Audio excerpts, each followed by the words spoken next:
AITA for despising my mentally handicapped sister.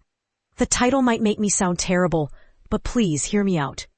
My sister is severely autistic. She requires constant attention and cannot be left alone. At just 12 years old, she is nonverbal and unable to care for herself. Despite this, she can be extremely destructive and violent, often damaging anything she touches. I struggle with my feelings toward her. It feels wrong to say I hate her, but I do. I was only 6 when she was born, and since that day, I've never had my parents' full attention. My world has revolved around her needs. I was moved from my room into the basement at 7 because she needed to be close to my parents. All my childhood toys were destroyed by her, and when I complained, my parents ignored me. Even as a teenager, when she broke a laptop my school provided, I was blamed. I'm expected to drop everything for her care. I can't make plans with friends because my parents always expect me to be available for her. Even when I finally get some time to myself, I have to leave if they need me. If I don't, I face consequences. Just recently, I went to see a new movie, and I was grounded for turning my phone off in the theater. It feels like I'm nothing more than a caretaker, overshadowed by her needs. Last week, I was chosen to give a speech at a school event. I was so excited. And my parents promised to attend, but they never showed up, claiming it was because of my sister. This happens every time something important comes up for me. I've held these feelings in for so long, but they finally spilled out today.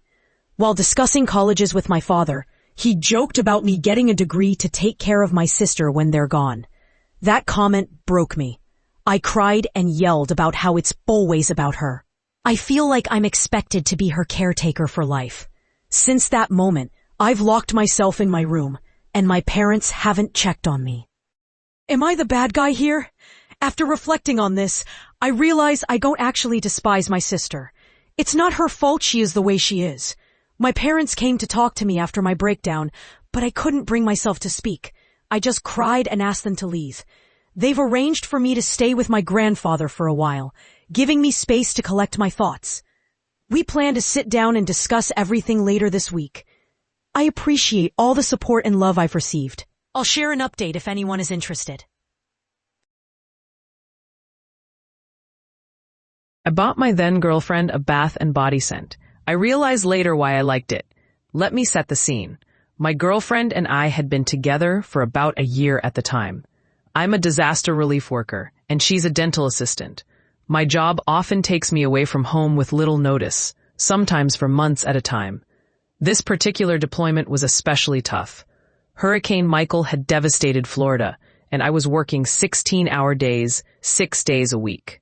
The things I witnessed during that time still weigh heavily on me. After 4 long months, I was finally told I could go home.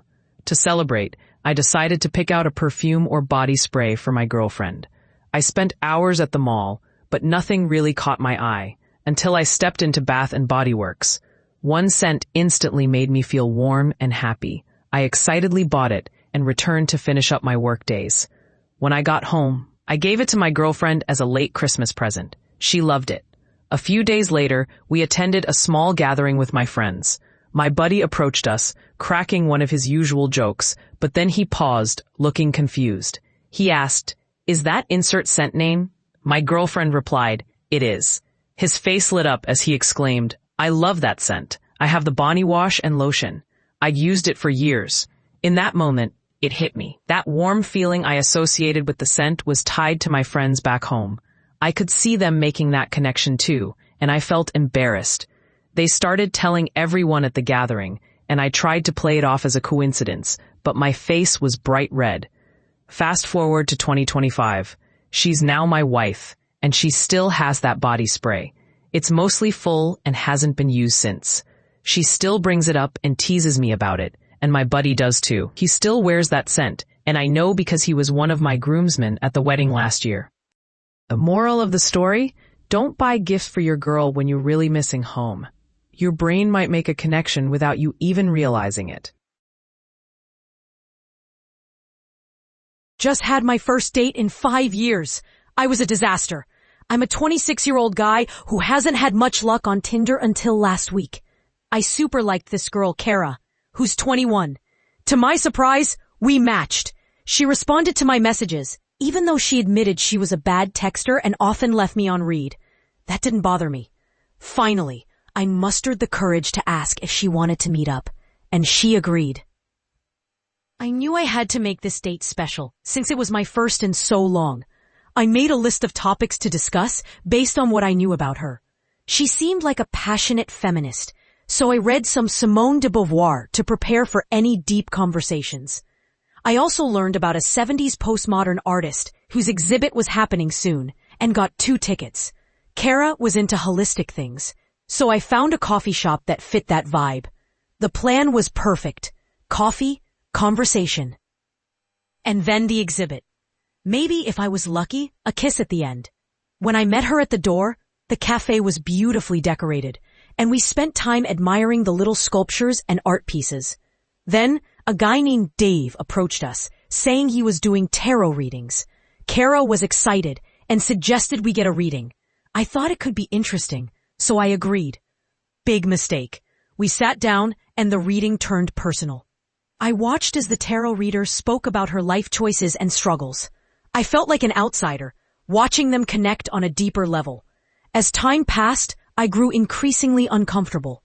I tried to steer the conversation back to our plans. So do you want to go to the exhibit?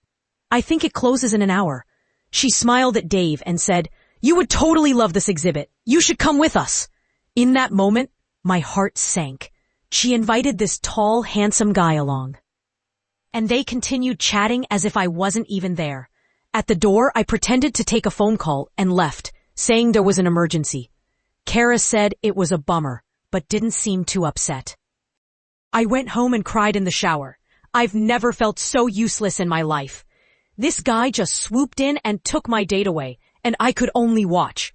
I didn't have high expectations for how the date would end, but this was beyond what I could have imagined. Is there any way to avoid situations like this in the future? He acted like the perfect gentleman until he got me alone in his house, and the switch still makes me sick. I didn't realize how quickly a man could change until this happened. I'm 25, mixed race, and I matched with a 37-year-old guy on Hinge. He's a university lecturer and quite well known online. We talked every day for 3 weeks before meeting, and over text, he was genuinely respectful and sweet. I felt safe with him. He picked me up at the train station around 8 p.m., which was my preference. When I saw him, he was beaming, laughing, and pulling these adorable happy faces. He held my hand, opened doors, pulled out my chair, and happed me with my coat. We had dinner at a lovely restaurant, and he paid. Everything felt easy and natural. After dinner, he held my hand back to the car, opened my door, and helped me with my seatbelt. Then, without a word, he leaned over and kissed me intensely for about 10 minutes. I was shocked, but didn't pull away. He suggested going to either mine, his, or even staying in the car. I don't remember actually agreeing to go to his place. Maybe I just smiled. Looking back, I feel foolish because I've never gone to a man's house on a first date. When we arrived at his place, he opened my door again. But the moment I stepped inside, his energy felt different. His house was a mess, with action figures everywhere and shoes on every step. It looked like it came straight out of the 1970s, just something I noticed. He led me to his bedroom and told me to make myself comfortable. He had a huge cabinet filled with perfume bottles and shared his loafer scents. Before I could process anything, he lay on the bed and pulled me onto him. That's when everything changed. His voice dropped to a deep tone, and the way he grabbed me was different. He pulled my dress down, touched me, and unzipped the back of my dress. When he tried to touch me intimately, I told him I was on my period. He didn't care. He kept insisting, "It's okay, we can use a towel," and continued to push my boundaries. I said no, but he didn't stop. Then he exposed himself, took off his trousers and boxers, and told me to open my legs. I reminded him again about my period and that I have vaginismus. Instead of stopping, he asked, "Have you ever been assaulted?" It was as if he immediately understood the connection.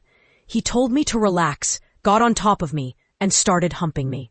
He grabbed my hand and placed it on him, urging me to give him a handjob. He kept kissing me, acting like something was going to happen, even though I had made it clear it wasn't. He never once pulled out a condom.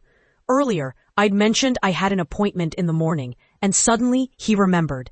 He put his clothes back on and drove me home as if nothing had happened, switching back to Mr. Nice.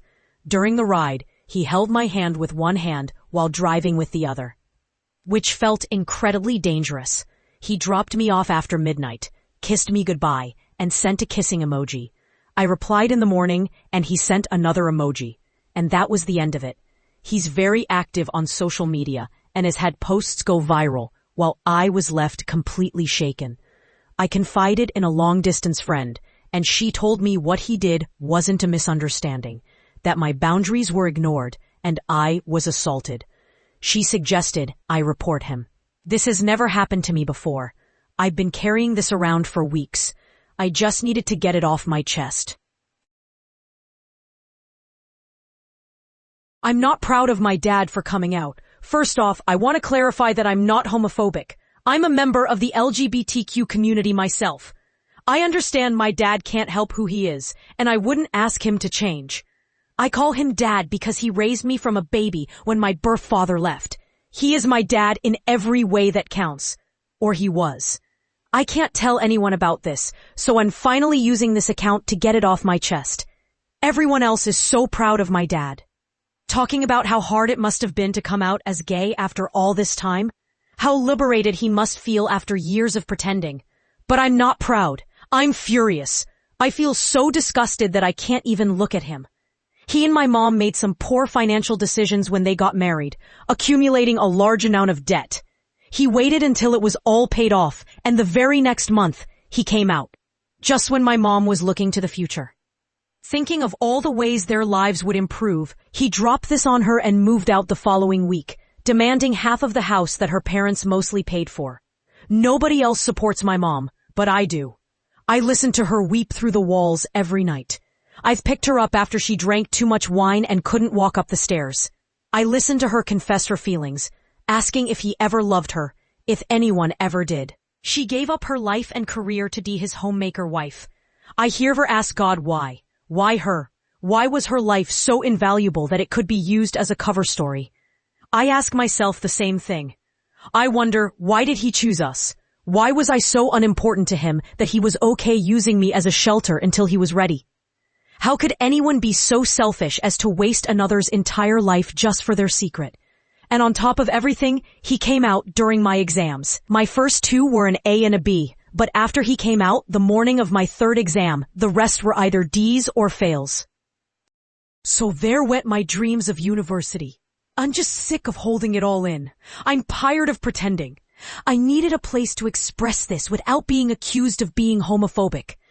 That's what happens to my mom when she shares her feelings. IATA for giving my son's girlfriend a budget for the dinner she's making?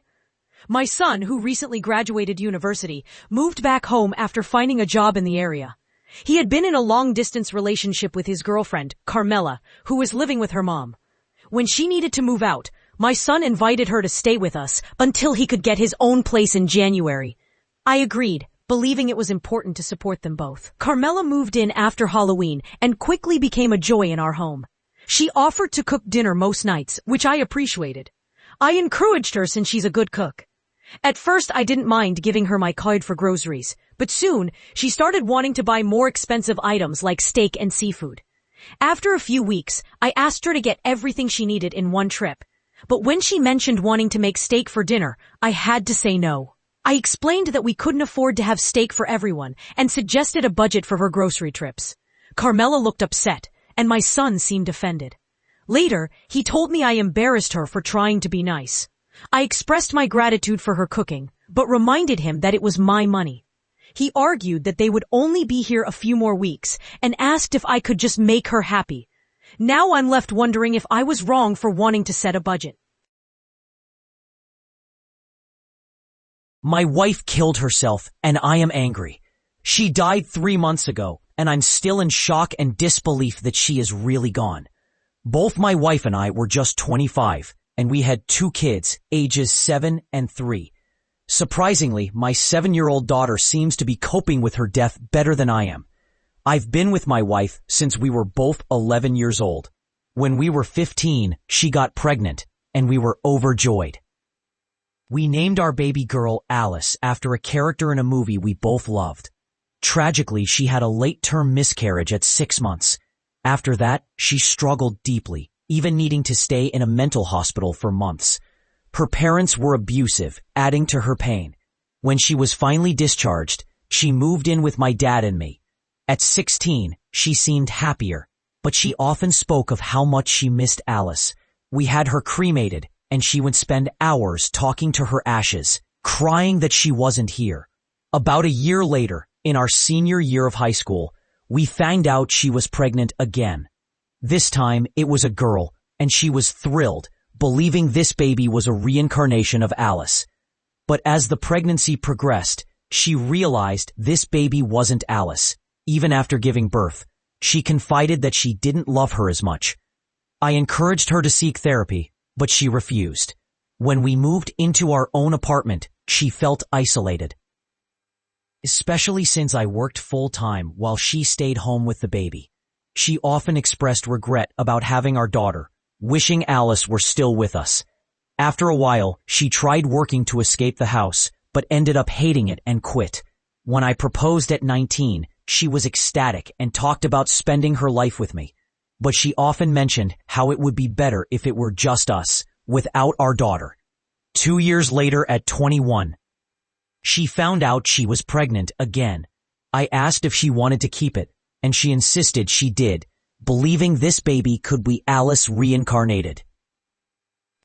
But when we learned it was a boy, she spiraled again and had to be hospitalized for 2 weeks. The only thought that kept her going was the hope that maybe God had sent Alice back as a boy. By the end of her pregnancy, we got married and bought a house. After our son was born, she told me she didn't just not love him, she didn't like him at all. In the years leading up to her death, she frequently talked about Alice, crying over how much she missed her while expressing regret about having our children. She took her life on the 10-year anniversary of Alice's death. In her suicide note, she wrote that no one on this earth meant more to her than Alice, and that she needed to be with her, even if it meant leaving us behind. I am overwhelmed with emotions, but mostly I feel anger. Why did she care more about her loss from a decade ago than about our 2 living children or me? My daughter told me she isn't very sad about her mom's death because she knows her mother never truly loved her. That breaks my heart, and I know it's true. Now my kids will never have their mom again. As much as I'm angry, I loved her more than anything since the moment I met her in middle school. It's a heartbreaking situation, and I don't know how to process it all. My wife died this morning. This morning, my wife passed away in hospice after a long battle with ALS. I'm 39 and she was 45. I'm completely broken. I don't even know why I'm typing this right now. I miss her so much. For the past few years, I've been her main caregiver, managing every daily task while also caring for our son and trying to work. I was exhausted, and we both felt frustrated with each other and the cruel grip of this disease. By all accounts, I did everything right. I said my goodbyes, told her it was okay, and expressed my feelings while she was still conscious. I allowed our son to say goodbye and tell her he loved her while she was sleeping peacefully. I stayed by her side, holding her hand and talking to her every day. Yet it still feels like I didn't do enough. I feel so alone now. I don't have many close friends. She was my best friend. She was the one I turned to when I felt low. I understand now why people lean into faith, hoping to see a loved one again. It's comforting. I know I won't see her again. All I have are our memories and the impact she had on me and our son. I thought I was prepared for this moment, but I was so wrong. It's going to be a long night. I didn't expect anything when I posted this. I was just feeling really sad and needed to get it off my chest. I appreciate all of your stories and kind words. I know I will find a way to move forward. I will continue to live as she saw me. She never forced me to change, but I became better by witnessing her strength and goodness. We have such a wonderful child because of her, and we will both strive to show her goodness through us. Today, while sorting through some documents and end-of-life paperwork, I texted myself from her phone. I got distracted, but later, when I saw the message, it brought tears to my eyes and a bittersweet smile. It's funny how little things can stir up such deep emotions. Thank you, everyone.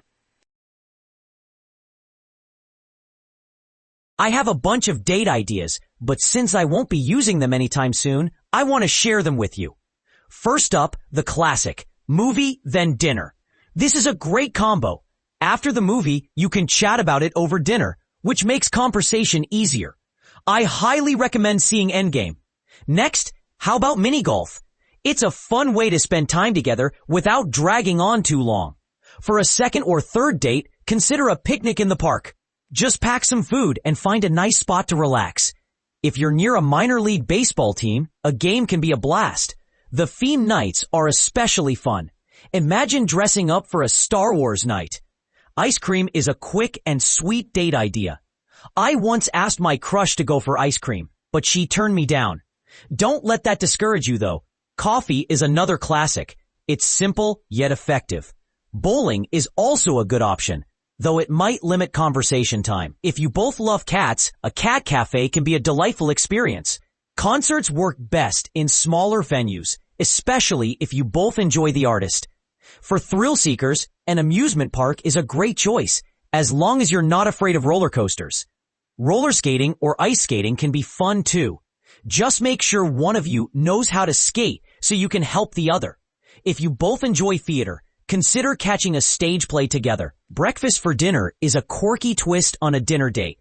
Bonus points if you both wear pajamas. Taking a dance class can be a fun way to bond. Hopefully, no one gets hurt. Visiting a toy store can spark nostalgia. Open houses can be a fun outing, especially when you make up silly stories about the homes.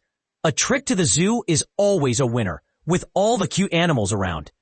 Building Legos together can be a creative and playful date. Thrift shopping can lead to some hilarious outfits. Pick something crazy for each other. Take pictures of each other in beautiful spots around town.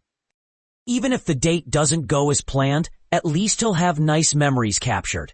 A friend's date is another option. Bring a few friends along and enjoy meeting new people together. How about writing a silly short film? It's a fun way to unleash your creativity.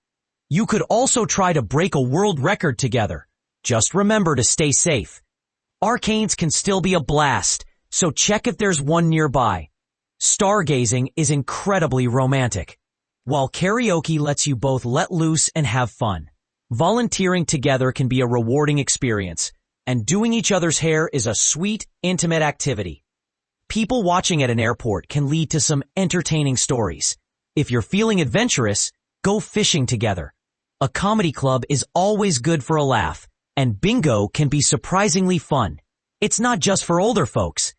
For a little friendly competition, have a cooking contest using only what's in your fridge. Trying on ridiculous outfits at the mall can lead to some good laughs.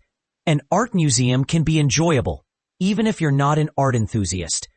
Drive-in movie theaters offer a nostalgic twist on the regular movie experience.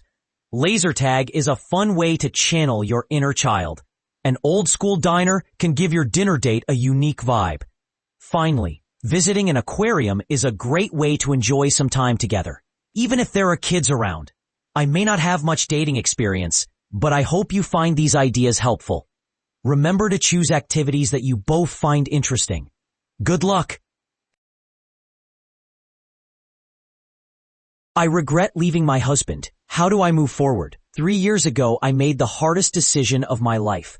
I left my husband after 13 years of marriage, 18 years together in total. It felt like I had no choice. For many years, we had a wonderful relationship.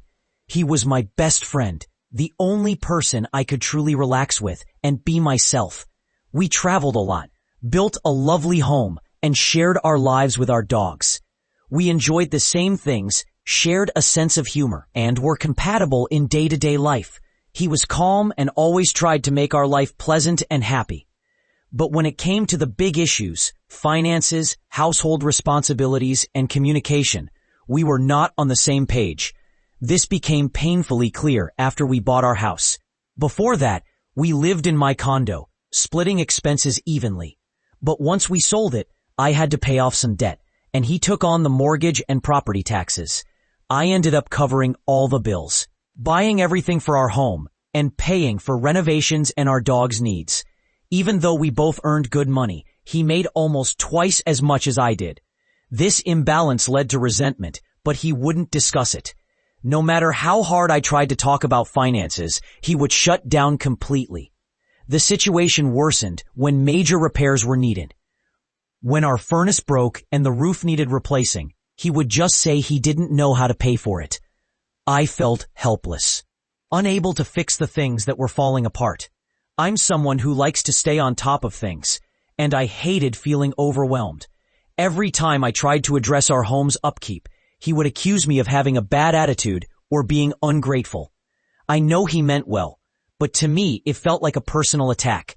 I just wanted to maintain our home and not let it slip away. Eventually, I felt like I was on a sinking ship. Every attempt to communicate ended in toxic arguments with no resolution. So I left. It was agonizing, but I couldn't see a way forward. I know I hurt him deeply. He believes I just decided I hated him and walked away. In the last years of our marriage, I admit, I was angry and resentful. I said hurtful things during our fights because I just wanted to be heard. I developed insomnia and health issues, even sleeping in the basement. He felt abandoned, and I understand why. I was focused on my health, but he never wanted to change our lifestyle or downsize to make things easier for us. For the first 2 years after leaving, my health was my top priority, so I delayed the divorce proceedings. When I finally retained a lawyer, he ignored all communication. I knew it would fall on me to handle everything. I tried to keep things amicable, but he refused to talk.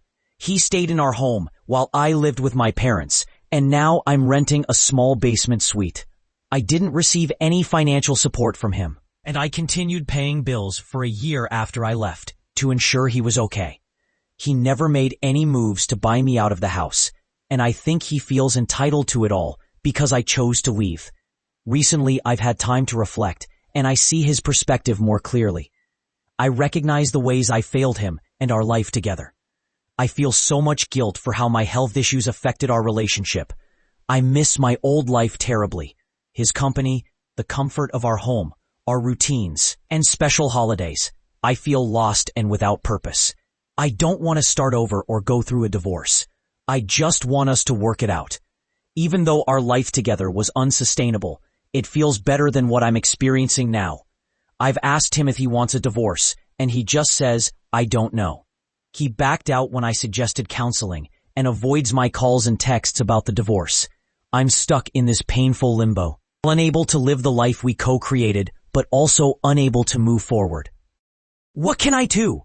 I want to reach him and fix everything, but if I can't, how do I cope with this loss? How can I trust that I made the right decision, even though it's not what I wanted at all?